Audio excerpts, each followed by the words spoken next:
By the time you guys watch this video, I will now be 36 years old. I figured what better than to spend my birthday with the one I truly love. That's why today I wired the money to do all the 6-rotor stuff. I went above and beyond what I was originally going to do. It was originally going to be just the E-shaft. My family, friends, and all the others are all out there, but I decided to spend it alone. For good reason. I sometimes when it comes to things like this, a birthday is kind of a trivial, arbitrary date in some sense. I mean, it's not even the same spot in the galaxy's rotation and orbit, but it still means something. It's neat to have milestones. It's not supposed to be inspirational videos. If you look at my best successes, it's actually been a community thing. I don't ever forget that, because the moment you start bragging about it, this shit's so easy to lose. Everything I have is very easy to lose. Thankfully, all of this is essentially paid off. So I can't really lose it that way until I start blowing money. But I mean, as in, what if the channel just stops happening? That someday may happen, or it may just go to a crawl, or whatever the case is. So for my birthday, what I wanted to do is talk about some of those moments, some of the best moments of this year. We'll start off with the most exciting one, and the news I wanted to share with you guys. And the real reason for this video is the news I'm about to tell you. 5 years ago, to the day, I was very upset with somebody that was in the RX-7 community. Karma got him in the ass, but he was a complete dick to me, and he was somebody I looked up to. But 5 years ago on my birthday, I bought this. That is the E-shaft, the one that started the channel. I had 59,000 subscribers when I did this, if not less. And I was thinking, okay, that's going to start the channel. That's what's going to really make everything worth it, because I've got the 3-rotor, but I bought it. Now, obviously, you guys have known I've long since overhauled it, and it's my car. I bought this on my birthday. I paid for precision to build this particular one, and it's bittersweet that it's not sitting in a car. I'm still owed all of the parts. I'm still owed more than $10,000 in parts to finish that engine, and so that engine's stalled. It's part of it's right here. That's why today I wired the money to do all the 6-rotor stuff. I went above and beyond what I was originally going to do. It was originally going to be just the E-shaft. Most of the core, the stuff that has to be unique to the 6-rotor. I didn't realize it. It was funny. It was actually the guy that builds the E-shafts kind of made a joke about it. I thought about it for a second. It was 5 years ago to the day. In 5 years, I went from 59,000 subscribers to nearly 700,000 in the slowest way possible, honestly. Because you think about it, I'm not treating this like a business. I'm not doing this to try and max out subscribers. That is a result. There's positives and minuses. If you're trying to build a YouTube channel, obviously, it needs to be self-sustaining. It needs to make enough money for you to do it, but I'm not chasing the money. I think you guys know that. The only money I ever want is the money to afford a 6-rotor, afford an all-wheel drive 4-rotor, the car that I just stare at for hours on end. I am very, very happy. I'm 2019, which is kind of weird because, my birthday, Christmas, and New Year's are all kind of close to each other, so you kind of do that like reflection shit. 2019. It was one of the greatest years of my life. All the reasons my life has been so amazing this year are all the things that make my life so weird. Like, absolutely weird. So let's look at the year as it happened. I started off the year right after my birthday building this car up to make 1,000 horsepower. We had made 970 or so.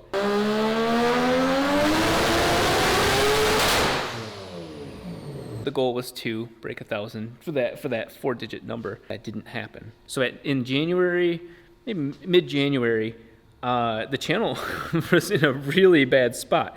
I had about $7,000 to my name, tons of debt, but $7,000 to my name. I figured, okay, I could rebuild the 3-rotor one more time, but I'd already just rebuilt the 3-rotor, which is what you see here.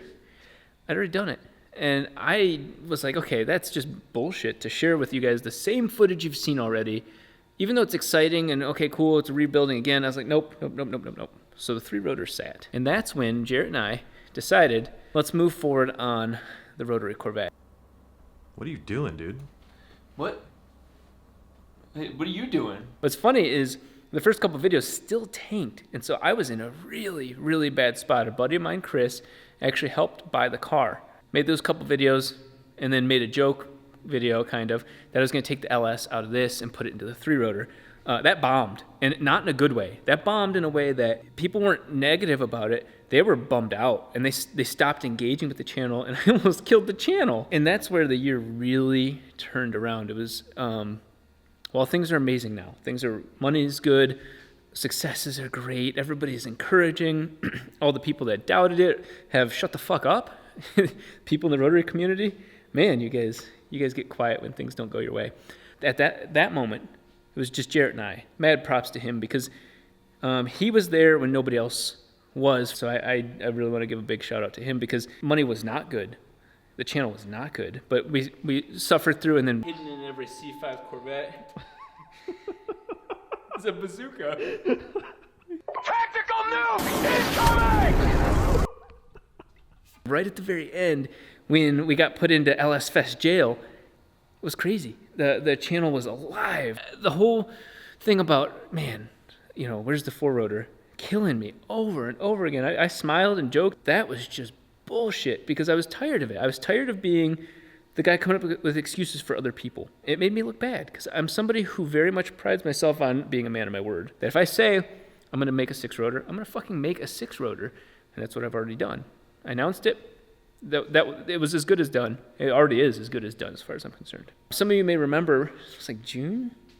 I say mid-June, as this had just, accomplished its goals, of the pinnacle of that storyline. For sale in New Zealand by a person I'd only met once, but had good communication with, was Carl. And I looked at that post and thought, man, what if? And then set it aside for a week. A couple people tagged me, all that sort of fun stuff. But it was still just that'd be cool. You could see it. Sometimes when you vision like a life and you're like, yeah, that life could happen. And it'd be wild if that one did. As you know, it's almost $60,000 US before shipping and everything like that for everything that I was buying. And I looked at that, dreamed, and then set it back down. I actually straight up I stopped. I straight up gave up. I had saved up about 20 grand. And I thought, okay, younger Rob, when I was 21, lied, cheated, stole to get his way into buying a now $1 million, almost $2 million building. I did some pretty funny things between banks, not like illegal, but just straight up just playing the game to get financing. Getting one bank to give you kind of an approval, half-assed approval, so then the other bank thinks the other bank is going to approve it. Had to make tons of forecasts for my computer business and so on. And so I was like, you know what? If I don't get that motor, nothing happens. The Rotor Corvette was buying me time, even though it itself is such a sick project. It really is. But it was buying me time. It was buying me time for waiting for people to get done with the 4-rotor. I realized I had to pull the trigger. I made a promise to myself that I was going to do whatever it took to buy that 4-rotor. Sorry, Carl, you probably won't watch this video, but the fact is, he's like, hey, can you have the money in 30 days? Yeah, I can. Even though it was just a financial transaction in that sense, that dude basically believed in me because from a pure business standpoint, that was bullshit on my end. I knew that it just realistically, I wasn't going to be able to get enough money in time. I was willing to max out credit cards, which I had. I was willing to do it all because that's my future. That's what, not that I'm going to make money off of the car, but that, like, it's been holding me back as my identity. Like, I'm disappointed that this thing has been sitting on my chest, and like, people have donated to Patreon, people have purchased shirts, and here I am holding it up. I'm like, you know what? I got to be willing to do anything. Guys, if you want to learn something, is that never stop communicating because people always assume the worst. And so Carl and I always kept in contact, but I was like, dude, it's taking a little bit longer than I expected. And it really did. There were some things I was hoping would come in sooner that didn't. Business, whatnot. It took 90 days. Carl, thank God, he had offers for more on the table, and he believed in me. He straight up said he felt like I was the right person to sell the engine to. It is a very experimental engine. It took, like I said, 90 days. So June, July, August. We got the engine in. That's really when everything took off publicly because we announced it. We had that sick video going to Area 51. That was epic. Jarrett edited that so perfectly. It was such a vision of a video. I didn't even want the money from the video, even though I was 60 grand in debt at this point, had no money to work on the car, but I felt like emotionally the right thing to do was make the vision of the video, just like I did with the 3-rotor. What it's like to own a 3-rotor, that video's licensed to Red Bull. They own Sail by AWOL Nation, oddly enough. It's not about the money. It was about the vision. It's about the story I was telling. The rest is kind of history for this year, is that was 3 months, almost to the day, getting the engine in, running it, and then having Gorilla Grips, of all people. Behind the scenes, I want to tell you what they did and why I support that company fully. Because it's not about sponsorship in that sense. The people from Gorilla Grips said, hey, we would love to see this car at SEMA. That was awesome, but I thought, that's such a bad idea. And not for them, for me, because what's the first question every single person is going to come up to their booth and say? where's the 4-rotor? I don't mind that for me, as this is kind of a business, but it's not really. For them, it's a business, and I don't want them to be embarrassed by that. So I was like, you know what? I was just off of a high of getting that engine fired up with my brother. It's gonna cost me at least $50,000 to $70,000 to get that done. I might bring a bare bones version of the 4-rotor running. Never, ever was it intended to have body panels on there. You look at Ken Block shaking down the unicorn, and you see where my inspiration was. I took parts off of the car to make it look like this. I wanted it to look like this. I was like, oh shit, I just committed to it. Fortunately, as you guys saw a lot of those ads over the last couple months with the hair products, with the earbuds, and so on, that directly is the reason that the car was able to be accelerated so quickly.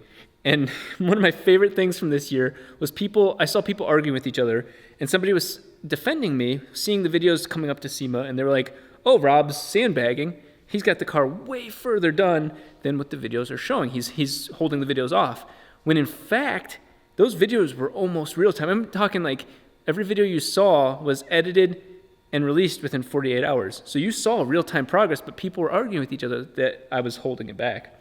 And then you see that 96-hour video where this whole group of people made the car run. The shittiest part about being a human, I think, is that moments like that, you just can't register. You can register extreme sorrow. You can just feel this soul-aching sadness or hatred. You can feel those negative emotions. But I'll tell you what kind of sucks about being human? You can't process something that happy. Yeah, you can cry, you can be briefly excited, but your body just can't acknowledge that, holy crap, this is real. Having it running at SEMA was a life goal, but you're always thinking about what's next. And one of my biggest fears is a handful of you guys would say, oh, okay, cool, that car's done, even though it's not. Rob's channel's peaked. That's why I decided to start the 6-rotor now, is because I've had these goals. I've had a handful of goals for a long time, and now that it's finally in our hands to do it, by God, we're going to do it. That's why even though this year was one of the greatest years of my life, it wasn't because of this year. It was the result of all the other years of pain and setbacks to where I sat down and had plans. I dusted all these plans off. That's why we were able to fire such a custom car off so quickly. Those were plans made 2 years ago, a year ago. 2020, I'm not going to let it go any other way. I've said this to many of you in person, is that it's kind of a weird part of the channel. And I don't want to sound so negative about this, but my intention was never to be famous. My intention was never to be mainstream. I always knew that if this car did what I was saying it was going to do, it would end up being like that. I don't want lines of people waiting to meet me. I'm one of us. I'm not, I try to be a good person. I try to be good to everybody. It's just a numbers game. It's not that I'm worthy of having a line and waiting to meet me. I'm not that. Gone are the days of just being, going to a car show and, like 1 or 2 people coming up and saying, dude, love your 3-rotor. Those days are gone. And I guess if you wait long enough, those days will come back. You always fade back into obscurity. It's a necessary side of having a YouTube channel this large. I'm not saying I'm famous, but there were lines forming at SEMA. So whatever that is, that wasn't my intention. I always wanted to be well known. I always wanted to be respected for what I've done, to earn that.